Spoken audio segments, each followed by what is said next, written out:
read this vampire fiction, and essentially the main character, she was in a love triangle with a werewolf and a vampire. And there were a bunch of bad guys, and she was like, I can't decide, but you know what we're gonna do? Whoever kills the most of these bad guys is gonna get me. So we get to the end of it, and she's in bed with both of them because they killed the same amount of people. And I was like, this is a good option.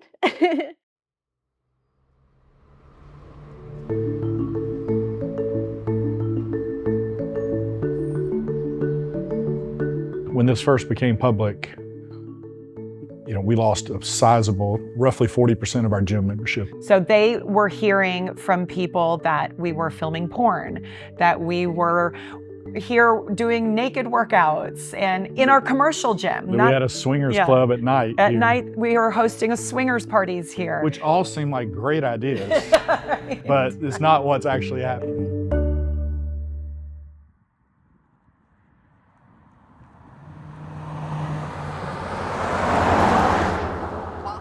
Normalizing Non-Monogamy, the podcast where we interview incredible people from across the entire spectrum of non-monogamy to hear their fascinating stories. Welcome to the podcast, Roderick. We're so excited to talk to you today. And I'm excited to dig in and learn about it. So you're making a movie, I heard. Yep. Yep. And in fact, I think you're in it. So yeah, I was on a long road trip and discovered these lifestyle podcasts, which I'd never heard of before. And I found myself listening to this longtime married couple talk about their experiences opening up their marriage. And embedded in these titillating stories was all of this personal growth and increased intimacy. One of the first things she said to me is, so you just want to have sex with other women? No, That's exactly what came out of her mouth. Conversation. I love non-monogamy. I've been non-monogamous my whole adult life. I didn't really know people did that. Like I heard of it, but I didn't really know it was a thing. I was introduced to the lifestyle at about 25 years old from a family member. I thought it was your parents putting keys in a bowl. I didn't know what swinging was. Really? Yeah. We were experimenting. We were experimenting. We wanted to get her experience. We wanted to see. So we didn't know. How did I get into non-monogamy? Why are you laughing? That's a really long story. I ended up listening to over 7 years of their evolving relationship in 7 days. Wow. Wow, that's quite the commitment. Yep. Well, I've got autism and a bit of OCD. And so as I distilled what I heard in theirs and other podcasts, it was like a formula emerged about how various iterations of these alternative relationship styles were impacting people's communication, compassion, intimacy, and my personal favorites, authenticity and self-esteem. And this, cute couple came up afterwards and says, hey, how are you guys doing? And they said, so are you guys swingers? And I thought that was some sort of like dance, like a swing dance. Not really. Exactly. Go for it. Would you like to go first or like me? You're so nervous. I don't know what I'm doing. I'm making it up as I go. I'm Lindsay. I'm pansexual and polyamorous. I don't know. What else did you ask? Fifi's my metamour. Her boyfriend's my boyfriend. And she's also really cool. Oh, no, God, no. I had no idea what I was doing. The reflection of swingers isn't jiving for me because of, my own judgment or my own perception of what it is. And so I thought, well, maybe, just maybe, I might be wrong. I came to realize that while sex is the big shiny object that gets everyone's attention, it's all of this amazing personal growth and impact on people's relationships that really got my attention. And I decided to pack up my van and go on another road trip. Since then, I've traveled nearly 40,000 miles, interviewing dozens of people from all around the country and the world about how ethical non-monogamy has impacted them and their relationships. They looked pretty dang good to me. One of the things that really appealed to me was intimacy, set of skills, applied relationships.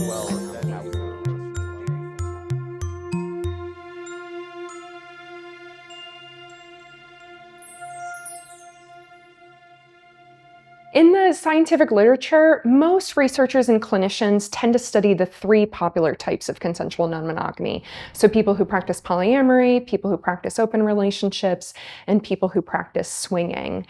Even though they're fuzzy kind of boundaries around each, sometimes you can talk to someone who's swinging and it sounds a lot like polyamory, but it's really important to study the way that people label themselves, try to dig deep in what their agreements look like, and we can start to understand by studying consensual non-monogamy how these relationships look similar, look different, might have unique experiences because they vary on the axes of having emotional openness or closeness or sexual openness and closeness. For people who practice polyamory, these are individuals who tend to have agreements where they can pursue emotional, romantic, and or sexual relationships with other people.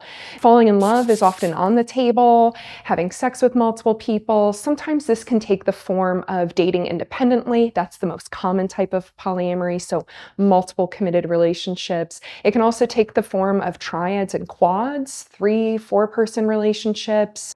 I've been dating Aaron for about a year and a half, a little less than a year and a half. I also have another partner, Justin, and I've been dating him for about 2 years. I first heard about polyamory when I was in college. I had several friends who were polyamorous. To be frank, it didn't seem to work for them. And at the time I was like, well, that must be a flaw in polyamory. Now looking back on it, we were 20-year-olds in college and no one knew what they were doing. I have 3 partners. Emily, my wife and nesting partner, and we have 2 kids together. Lindsay, we've been together for a year and a half, and then Christine, a little bit longer than that. The 2 of us had talked about it for years. We were open to the idea. We had nothing against each other seeking other partners. It's just that we had each other, we had our own lives, and never really seemed to have time to branch out. It ended up starting when my wife reconnected with a college friend. Turned out that they were both interested in each other at the time and never connected, and well, here we are. My spouse, she has 2 other boyfriends, and one of which is living with us. And then you Have a wife and 2 girlfriends. right? And then I have 2 boyfriends. 2 boyfriends. Yep. And then does your other boyfriend? Yes, he has me and another girlfriend. and his girlfriend is married, and so she has a husband. Yes. Yeah. And it actually crossed my mind to actually draw this out before we got here, but I didn't know if everyone would like that web to be seen. And your other girlfriend has... Yeah, she has a husband, a long-distance boyfriend, and a girlfriend as well. Yeah, it's a whole web. It becomes very complicated. You know, at heart, we're all just a bunch of big nerds, so we're sitting around playing board games. Or Dungeons and Dragons. Yes. It's out. Yeah. I was gonna say, you were really concerned about outing yourself as that much of a nerd. That was the bigger concern, right? You know, being poly with 3 partners is okay, but saying I play D&D, that might be a step too far. Right. I don't like the idea that only one other person is supposed to be my whole world and I'm supposed to be their whole world for the rest of your life.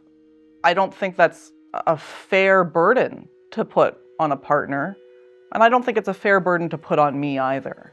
It's strange that there's this shift where if you're just casually dating, it's acceptable to have multiple partners, and sometimes encouraged, and it's fun, you're dating.